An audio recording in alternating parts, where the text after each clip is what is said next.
Buenas tardes, un saludo a todos, bienvenidos a este nuevo espacio del Saber no se detiene, en el ciclo de conferencias de las visiones disruptivas del derecho global que organiza la Dirección de Posgrados de la Universidad Católica de Colombia.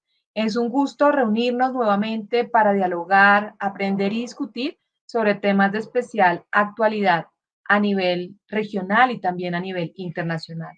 Y justamente el tema quizás de mayor actualidad en la que nos acontece, lo estamos viviendo con el conflicto, con la guerra entre los países de Ucrania y Rusia.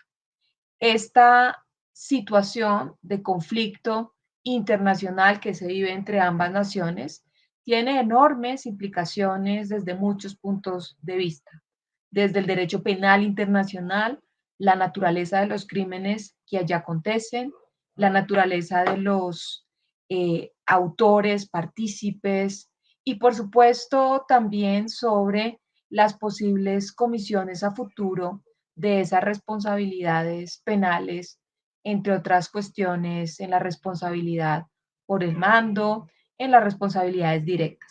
Pero más allá de los temas penales, sin lugar a dudas, esta es una situación bélica internacional que tiene repercusiones económicas, políticas, sociales y a muchos otros niveles que implican una mirada muy específica de un conocedor, de un experto en el derecho internacional público, del cual podamos aprender las principales repercusiones de este conflicto.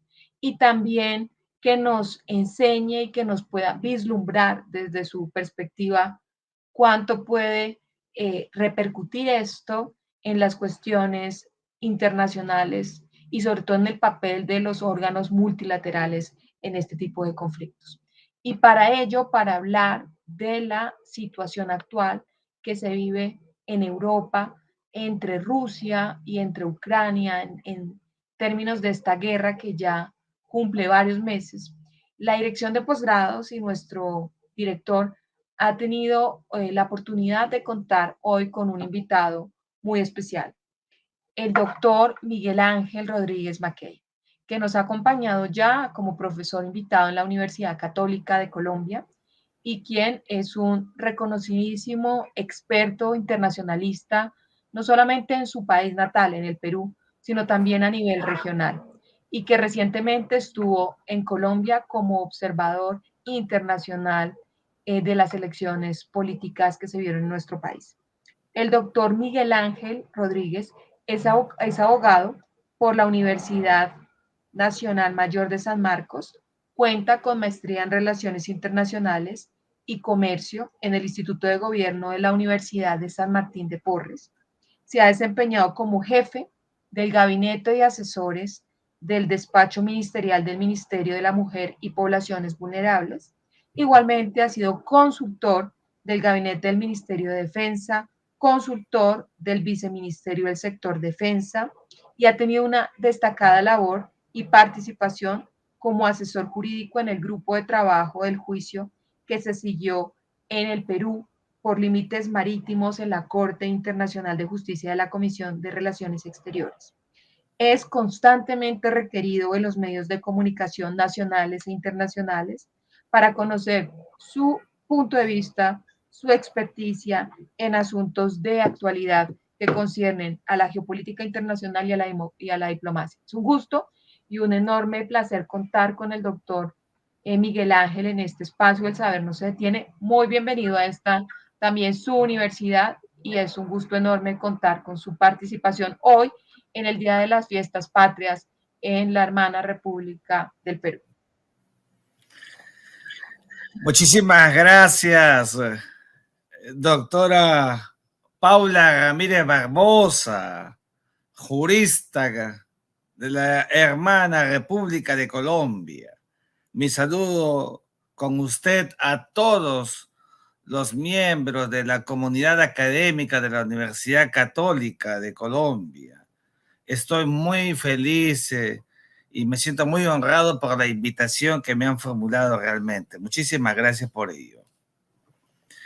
Pues comenzaré en consecuencia a explicar a mi juicio los elementos sustantivos de carácter jurídico y político, porque yo voy a aprovechar la hora que me dispensa esta prestigiosa universidad colombiana para que pudiera referirme a elementos de carácter jurídico y de carácter político del poder. Es decir, voy a hacer derecho internacional y relaciones internacionales, que es lo que siempre hago en mis clases, combinando ambas cosas porque una sin la otra no se puede entender. En verdad que no se puede entender.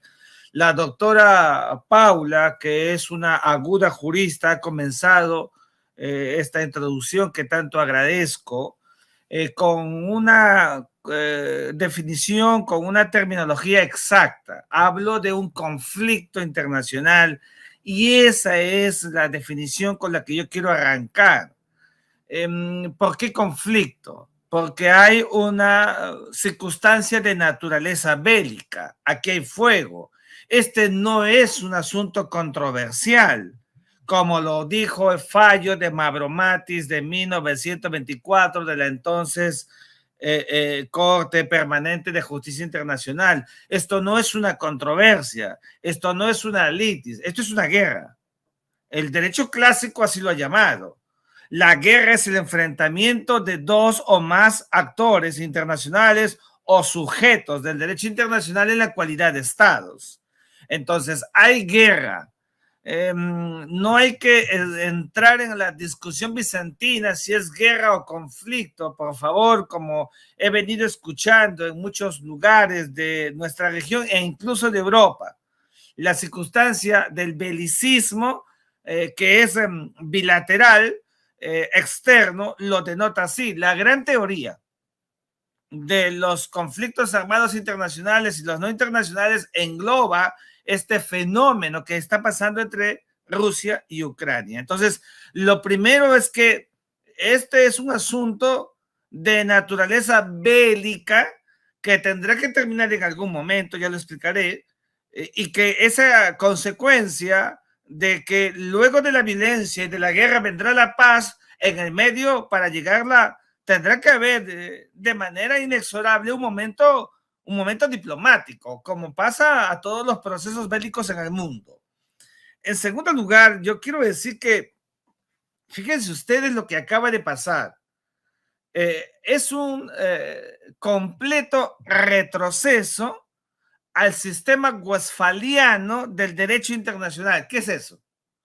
La Paz de Westfalia de 1648, esta paz que le puso coto o término a la guerra de los 30 años en Europa, pues confirmó primero la naturaleza soberana de los estados y con ello la aparición del concepto de estado moderno, es decir, los tres presupuestos, gobierno, ¿no es cierto?, territorio y la población, elementos cualitativos que definen al estado. Bueno, los estados, cada uno de ellos, sobre todo los europeos, dejaron las armas para empezar una sociedad de paz, que luego vendrían más guerras, pero era la sociedad de la paz. Pero decidieron que en el imaginario de sus relaciones biunívocas empezaba a empoderarse el concepto de delimitación y el de demarcación. El primero, las divisiones territoriales por mapas, y la segunda, la colocación de hitos geográficos. Bueno, este concepto hizo que uno no violara el espacio del otro. Surge en consecuencia el principio de inviolabilidad de las fronteras nacionales. Miren, la inviolabilidad de las fronteras nacionales que luego sigue desarrollándose, incluso con el propio Congreso de Viena de 1815 que buscó acabar con Napoleón Bonaparte y que luego de la Primera y la Segunda Guerra Mundial llegaría a su éxtasis de protección, de garantía, y que el día de hoy hemos visto a Rusia retrotrayendo el derecho internacional. Por eso digo que está en crisis el sistema westfaliano, que dio al mundo la garantía del cumplimiento pétreo de la inviolabilidad de las fronteras nacionales. Lo que ha hecho Rusia al ingresar con 200,000 soldados, tanques, todo material bélico en Ucrania, ipso iure configura un impacto a esta dinámica westfaliana que está en todos los instrumentos jurídicos del derecho internacional que hoy día tendríamos que evitar por la naturaleza misma del tiempo. Entonces, este sistema westfaliano preocupa mucho, porque, claro, esta paz llegará en algún momento. Hoy estamos a 28 de julio, que es el día del aniversario de mi patria aquí en Perú, pero el 24 se acaban de cumplir 5 meses de una guerra que todos creímos que iba a ser en un santiamén, si acaso se producía.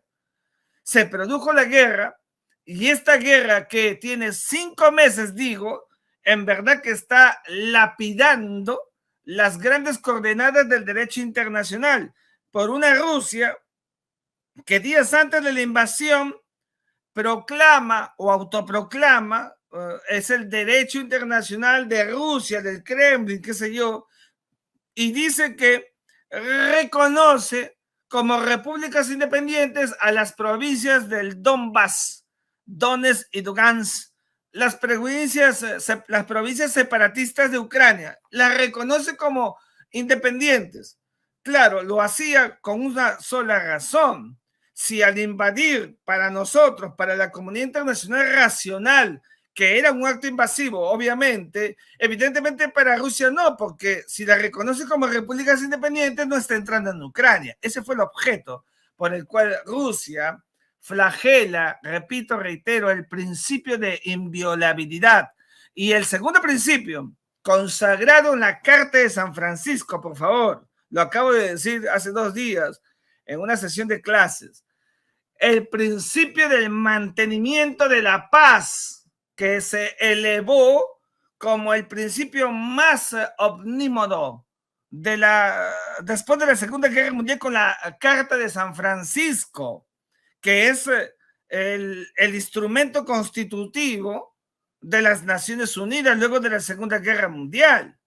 Y el mantenimiento de la paz dejó de ser una suerte desiderativa como en la primera por la Liga de las Naciones, que también desapareció porque hubo la Segunda Guerra, y se convirtió desde un enfoque desiderativo a un enfoque vinculante u obligatorio. Es decir, la paz pasó a ser obligatoria. Por lo tanto, la guerra de Rusia contra Ucrania evidentemente flagela el principio jurídico de la paz juridizada.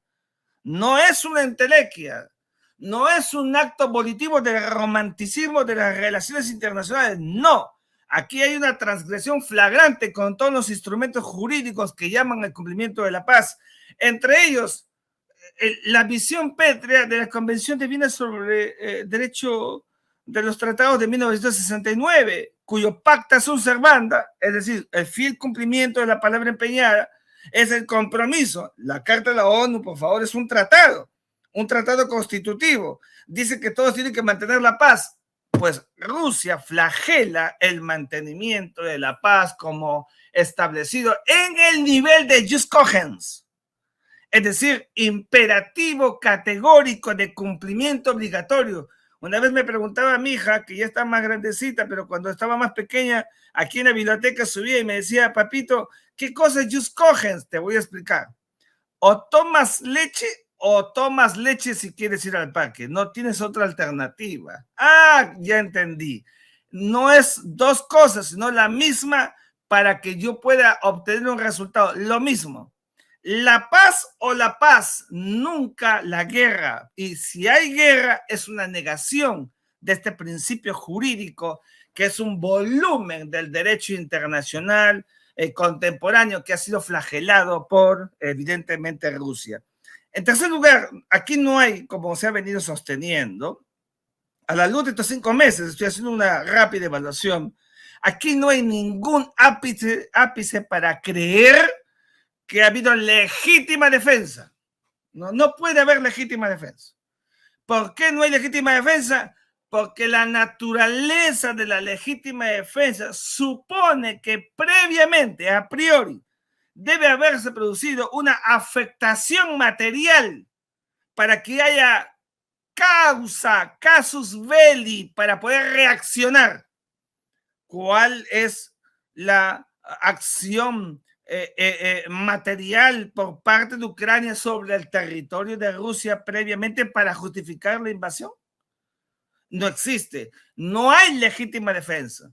Es un acto invasivo, repito, reitero, donde, como se ha configurado a través de la historia, por diversas razones, el pretexto cobra vida.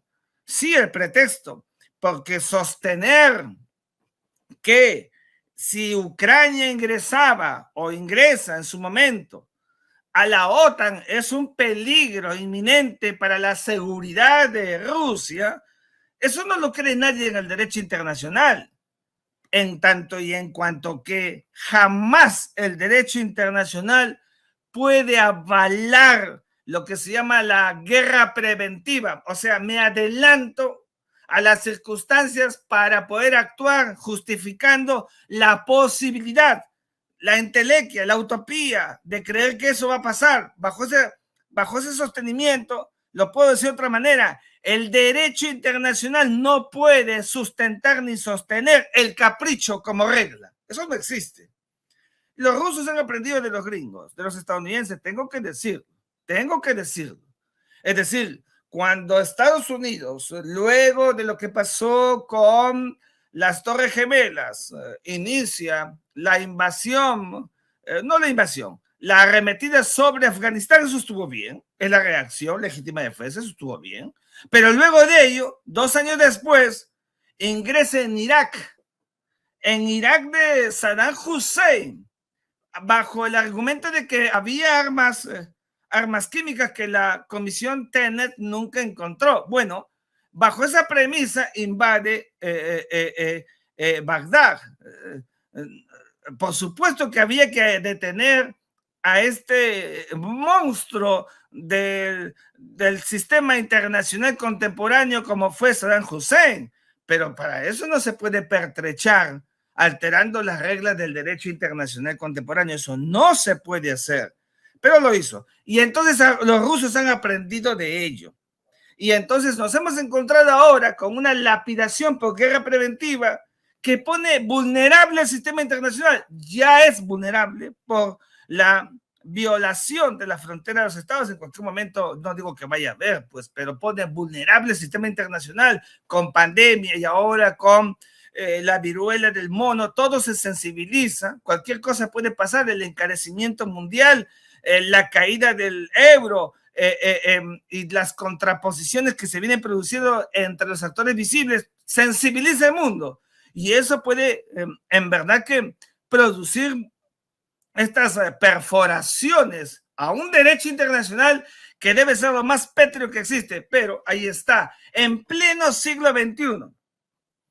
Hemos visto cómo Rusia y sus actores visibles ingresan en Ucrania y violentan el derecho internacional humanitario. Consagraron los convenios de Ginebra de 1949. No lo voy a desarrollar aquí, qué barbaridad, no hay tiempo. Pero sí decir que el núcleo duro de derechos justamente protege a quienes no participan en los actos de guerra y están en el medio, que son los civiles, en medio del fuego cruzado.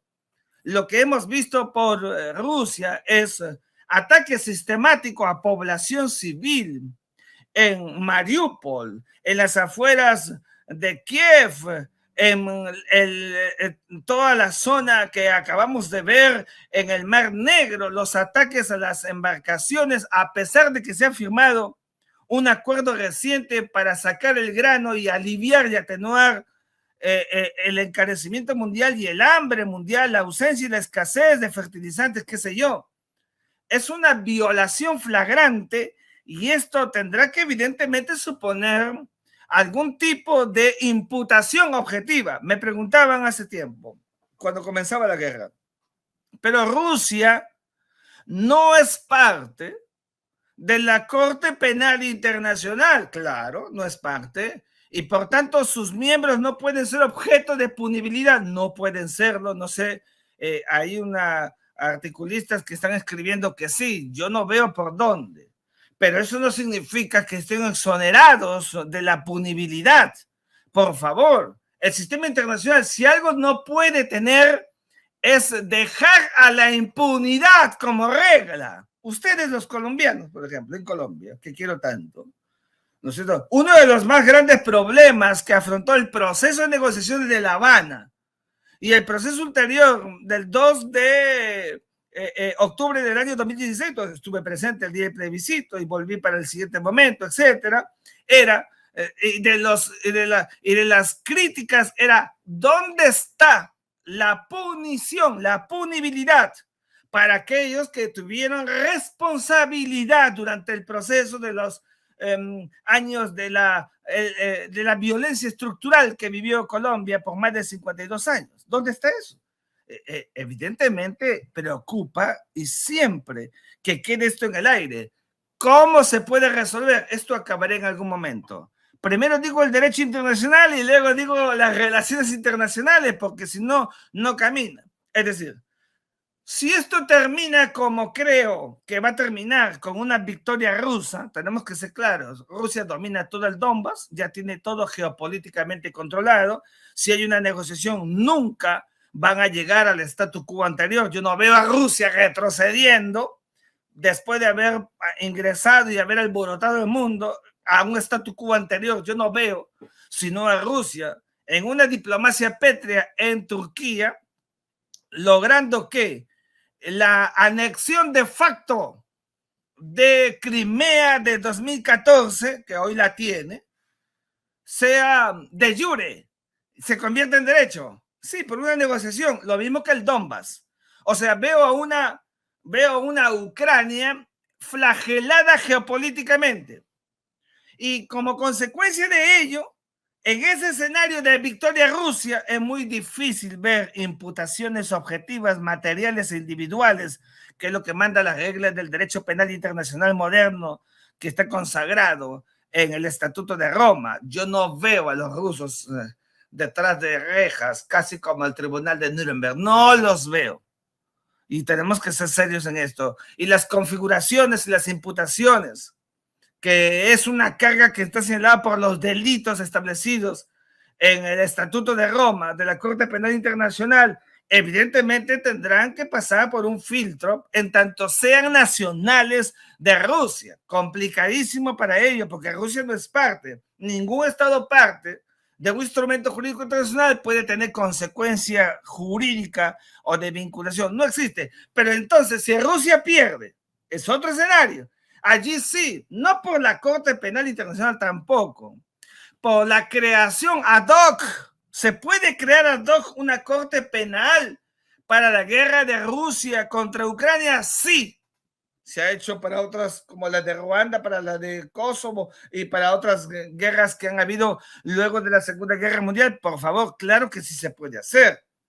Pero yo no veo ese escenario en el modus operandi de las relaciones internacionales en estos momentos que existe entre Rusia y Ucrania, donde mientras los rusos y el Kremlin ajusta a Vladimir Putin para acabar la guerra con desesperación, Occidente sigue inyectando, insuflando de material bélico y de voluntarios para seguir resistiendo a una Ucrania que lo seguirá haciendo casi para sobrevivir en la dignidad nacional, que es muy importante, pero que tendrá un coto en el realismo político en su momento que tendremos que empezar a valorar.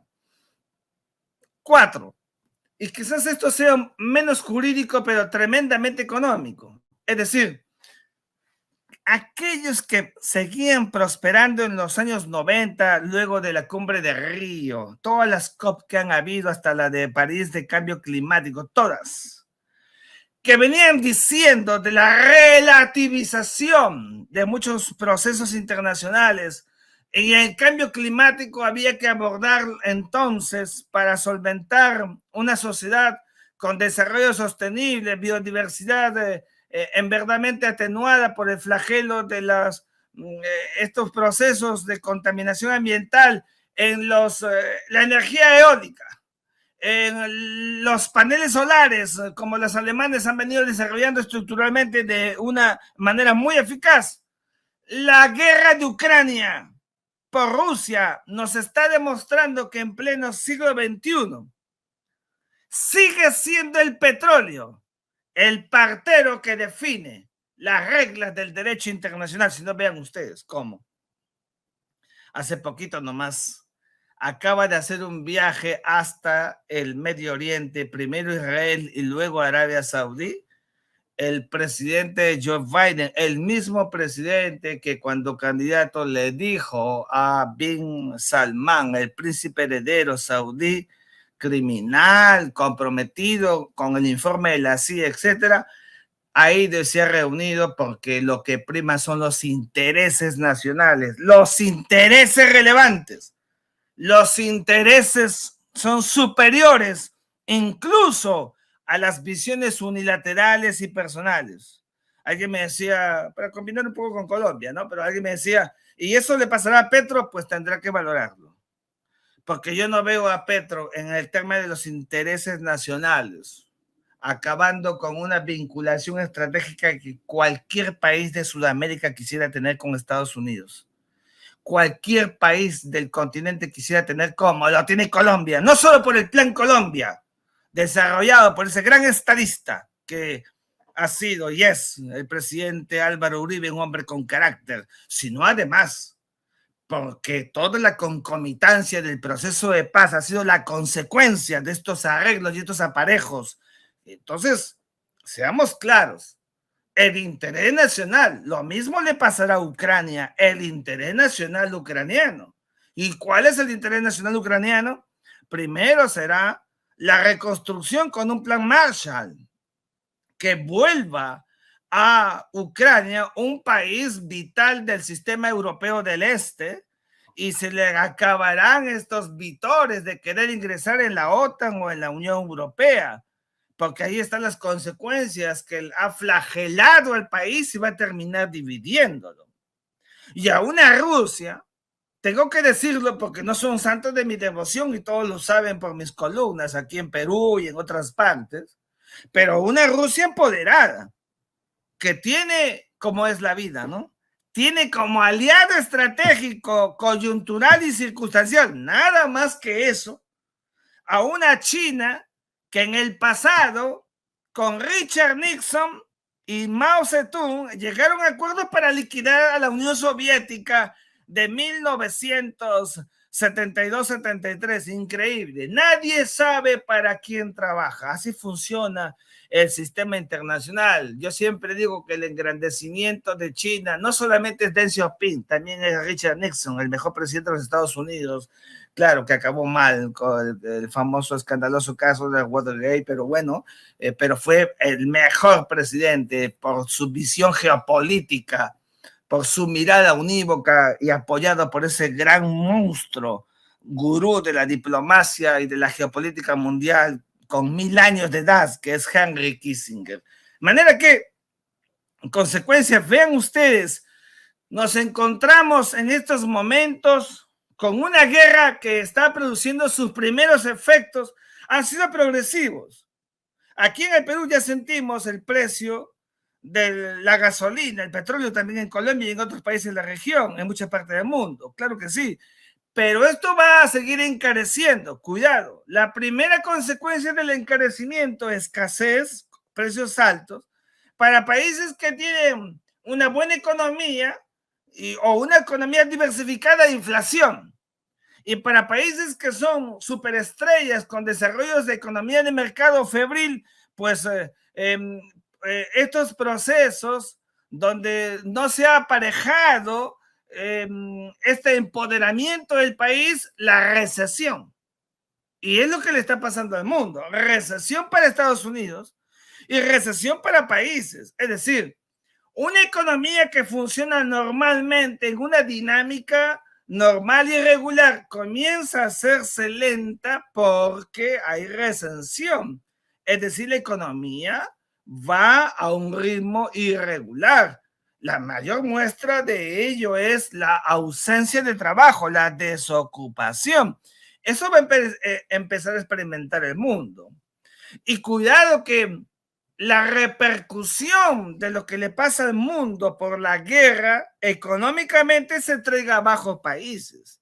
Claro, en América Latina se ha querido aprovechar también porque siempre cunde el pánico, como decía el Chavo del Ocho. Es decir, tratan de buscar circunstancias para subirse en ella según vaya la ola de la tabla hawaiana. Le pasó al presidente Piñera que se lo quisieron tumbar cuando antes de la pandemia y luego y en ella por los 2 años sí pudo soportar. A su presidente saliente Iván Duque lo mismo. Antes y a puertas de las elecciones presidenciales, lo mismo a Guillermo Lazo. Es decir, Colombia, Bolivia ni hablar y mi patria, pues imagínense ustedes todo lo que nos ha pasado. Y entonces, esta vorágine de la guerra, el día de hoy, como la pandemia, vuelve vulnerable a los países. Acá en el Perú, la Gran Depresión de 1929 se trajo abajo un presidente muy importante que fue Augusto B. Leguía, el onceño de Leguía que gobernó el Perú 11 años, que arreglamos con ustedes el problema de Leticia, claro, y se lo trajo abajo. Hay que tener mucho cuidado con estos procesos internacionales, que no solamente debemos mirarlo como una circunstancia bélica exógena que está a más de 10.000 kilómetros de distancia y que en consecuencia, como está lejos, bueno, no es así. El mundo, el día de hoy, como sabemos, por la globalización, es interdependiente. Y siendo interdependiente, es un sistema internacional donde todo se ha estrechado, todo se vincula y todo afecta en el sistema internacional. ¿Quiénes van saliendo ganando? Para ir terminando, ¿quiénes van saliendo ganadores? No solamente Rusia bélicamente, también China. China actúa astutamente.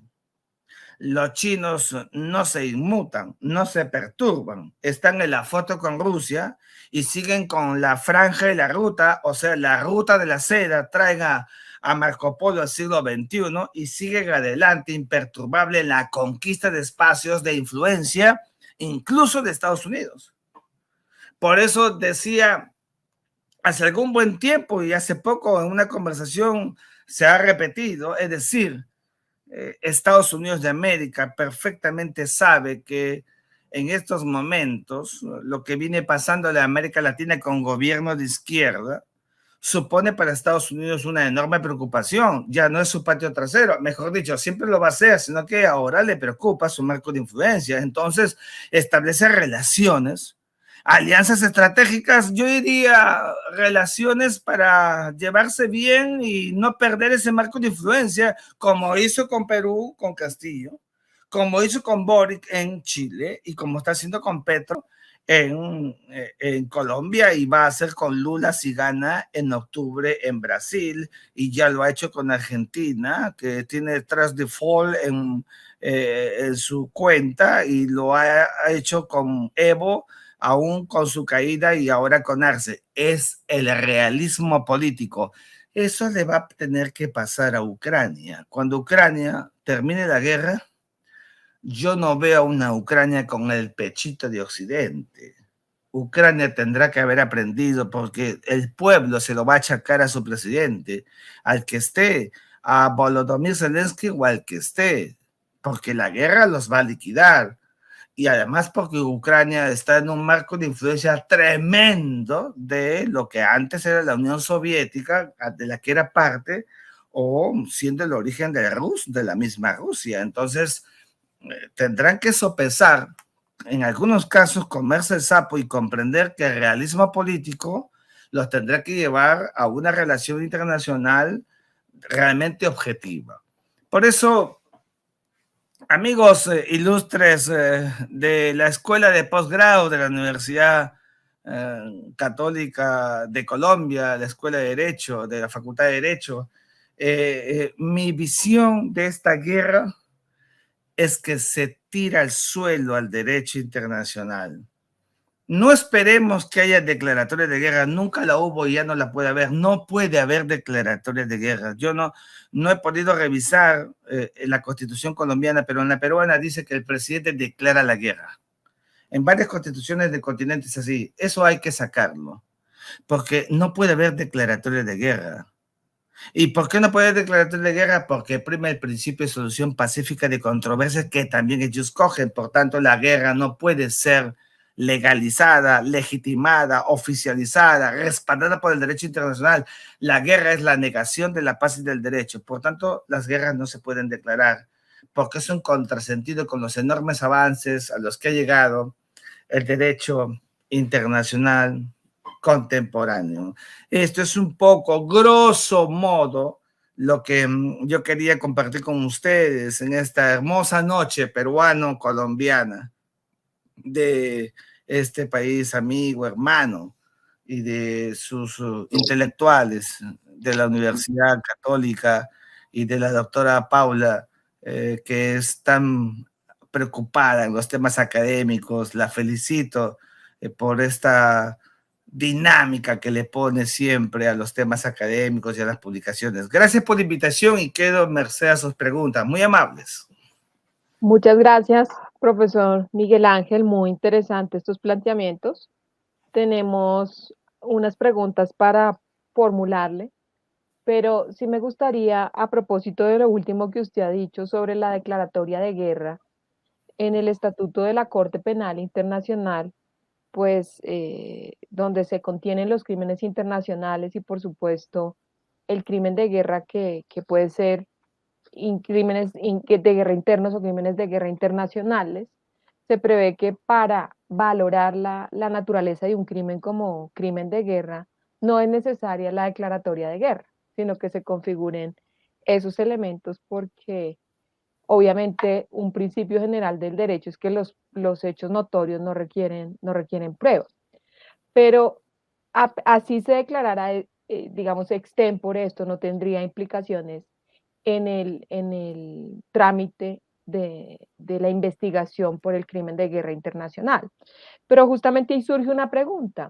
Si Rusia no es parte de la Corte Penal Internacional y Ucrania sí, pues la competencia para investigar estos crímenes la puede tener la Corte Penal Internacional independientemente de que Rusia no sea miembro, ¿no? Por ello la Corte Penal Internacional ya abrió una investigación. Pero sí me gustaría preguntarle en este sentido de que estamos hablando de crímenes internacionales, crímenes de guerra internacionales, pero también crímenes de lesa humanidad. ¿Cuál ve usted que es el papel que tiene el Consejo de Seguridad de Naciones Unidas, que a su vez puede tener repercusiones en la investigación de estos crímenes en la Corte Penal Internacional? Excelente. Bueno, la pregunta que formula la autora en verdad no es una pregunta, sino es una clase. Tenemos que ser claros con una jurista como la doctora Paula Ramírez. Y yo no voy a responder a la pregunta, sino responder a la reflexión de la doctora Paula. Lo que primero yo quiero decir es que, fíjense ustedes, en la primera parte de su intervención, la naturaleza de la responsabilidad, es verdad, ya no está esperándose un formalismo o un acto de legalidad internacional. Las guerras se configuran por su acto de factum. Por favor, de factum.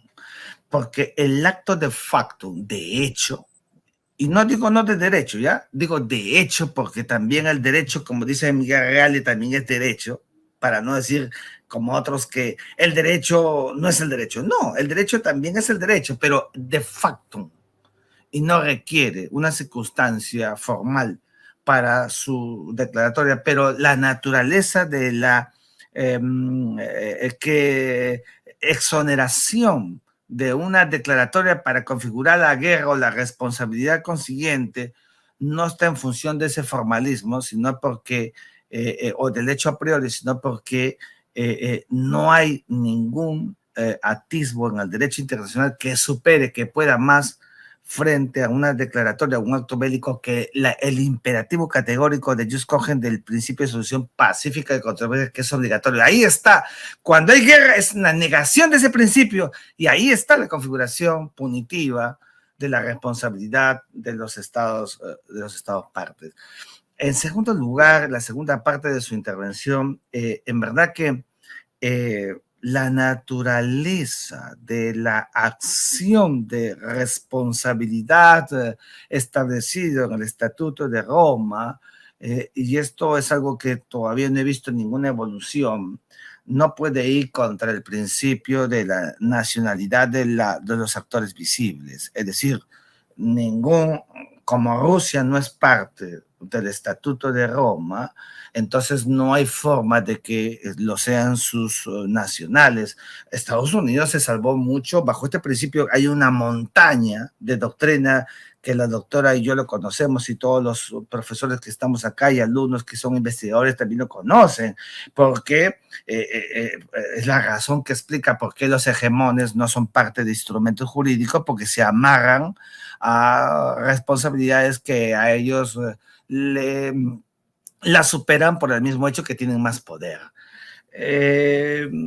En cuanto al Consejo de Seguridad, fíjese, ve, qué buena pregunta que usted, qué buena reflexión que hace la doctora, porque allí sí quiero ser muy objetivo y enfático. He escuchado mucho que a propósito de la guerra están diciendo que el Consejo de Seguridad no sirve para nada, que el Consejo de Seguridad ha demostrado falencia, incapacidad. ¿Cómo es posible que el Consejo no pueda arreglar un problema como el de Ucrania con Rusia o de Rusia con Ucrania, titular del sistema coactivo y coercitivo del derecho del uso de la fuerza, capítulo 6.7 de la Carta de San Francisco? ¿Cómo es posible? Es la gran pregunta que se hacen todos. Hay que cambiar y dicen, el veto, el derecho de veto debe ser cambiado. No sirve el derecho de veto. Y yo sigo diciendo que los que dicen eso es porque no leen con profundidad.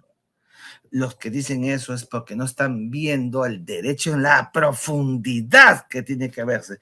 Doctor Ray McKay, explique más. Miren ustedes, el día que se acabe el derecho de veto, que es la prerrogativa que tiene uno de los miembros del Consejo de Seguridad, de los miembros permanentes, basta que uno se oponga para que no prospere ninguna medida.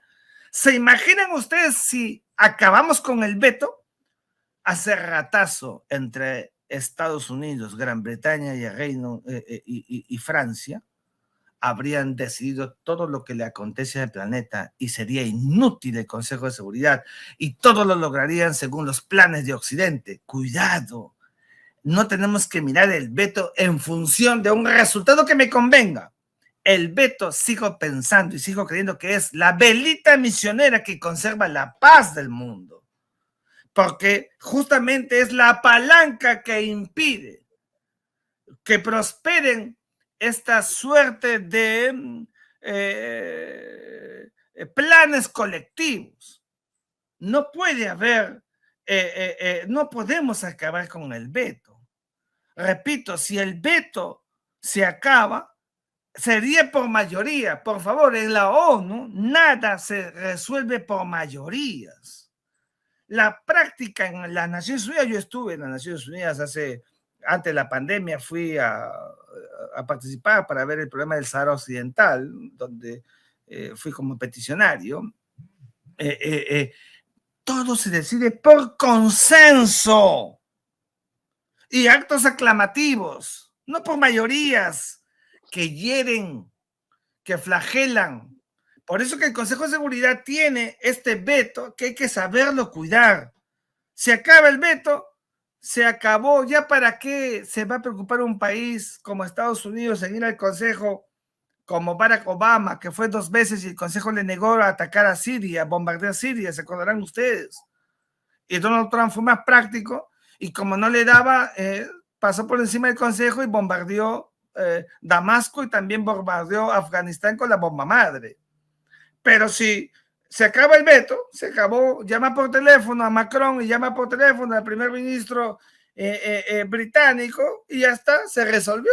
Y así el mundo no camina. Por eso es que el Consejo de Seguridad, sí creo, Paula, doctora, que debe tener una participación cualitativa para, evidentemente, buscar ponerle freno a través de sus mecanismos, no coactivos, no, los mecanismos de la diplomacia. El día de hoy, buscando más mesas que solamente la de Ankara para encontrar una solución, evidentemente que ya va a salir, porque ya cuando Rusia verdaderamente de facto logre tomar prácticamente todo el país, la guerra se habrá acabado, por más que sigan llegando armas y voluntarios para Ucrania. Doctor Rodríguez, y a propósito de lo que usted está hablando y mencionó en su intervención de la guerra de Siria, ¿qué similitudes se pueden encontrar entre ambas situaciones de guerras internacionales entre Ucrania y Siria, que poco se interconecta? En verdad que lo último, ¿no? Se interconectan muy poco porque la de Siria es una guerra intraestatal. Es una guerra intraestatal con tres actores. El régimen de Bashar al-Assad, que quiere emular al padre y tener 40 años seguramente en el poder. Los rebeldes contra el régimen alawita y el Estado Islámico de Irak y el Levante. O sea, eran tres actores. Una guerra intraestatal. Claro, la reacción de Macron cuando hay ataques de los aislados, ¿no? Los ataques aislados en Europa, de querer bombardear Siria y le declara la guerra a Siria en el Congreso Nacional francés, le declara la guerra a Siria. O lo que hizo Estados Unidos formando una coalición sin autorización de las Naciones Unidas, que son actos marginales, en verdad son actos bélicos exógenos, porque la idea era no intervenir, solamente coadyuvar para acabar con el régimen de Damasco, pero de un escenario absolutamente intraestatal. Aquí estamos viendo otro tipo de guerra. Esta es una guerra, de verdad, que de dos actores, uno grandote, relevante del sistema internacional como Rusia, y el otro, sí, quizás los dos tengan de común el número de refugiados que van saliendo del país y el de desplazados que se movilizan por cada uno de los territorios, quizás sea lo más relevante en términos mirando los enfoques desde el alto comisionado de las Naciones Unidas para los Refugiados, que es el ACNUR, que mira estos temas. Muy bien, yo creo que ese es un tema del que quizás podamos conversar en otro escenario académico. El profesor Farid Benavides le formula esta pregunta. La guerra ha mostrado el carácter no coercitivo del derecho internacional. ¿Cómo hacer que Rusia cumpla con el derecho internacional? Qué linda pregunta. Gracias, colega, profesor. Fíjese, el tema es que a diferencia del derecho interno, donde el acto coactivo y coercitivo es una regla, siempre habrá acto coactivo y coercitivo, ahí está el jus imperium del Estado, y el derecho internacional es una excepción. Solamente se usa la fuerza en el derecho internacional para tres casos y no hay más. Uno, ya lo dijimos al comienzo, legítima defensa. Dos, seguridad colectiva, por ejemplo, Ruanda, el ingreso después de la matanza de las dos etnias, que cobraron cerca de 1 millón de muertos a machetazos en casi 8 o 9 meses. Y tercero es el incumplimiento de los fallos de la Corte Internacional de Justicia. Claro, el último hasta ahora no ha pasado, pero no, los internacionalistas, los hombres del derecho, los penalistas no trabajamos sobre, no ha pasado, no, es un presupuesto lógico que puede pasar. No hay un Estado rebelde frente a un fallo de la Corte Internacional de Justicia. Pero evidentemente el derecho internacional, su carácter coercitivo, su carácter no coercitivo, su carácter es, deviene por su naturaleza anárquica. No desorden, anárquico. Es decir, donde no hay una autoridad central. Por eso es que lo único que pueden emanar del sistema internacional, salvo las cortes supranacionales, o hablo de los foros políticos, son resoluciones no mandatorias, resoluciones que son recomendativas. Y la única forma de hacerlo, creo, es que en el siglo XXI prosperen medidas no solamente de sanciones económicas bancarizadas o bullying de los estados, no. No se ha hecho hasta ahora y no sé por qué, lo decía en varias columnas. Hay que hacer lo que el derecho internacional permite, que es el bloqueo continental. El bloqueo continental convierte en paria al país agresor, al país que acomete estos flagelos que alteran el sistema internacional, y un bloqueo continental decididamente hecho bajo los auspicios del propio Consejo de Seguridad, porque si no, no podría hacerse. La gran pregunta entonces es cómo hacer para que esto se produzca si está allí China, que inmediatamente va a vetar cualquier asunto sobre Rusia.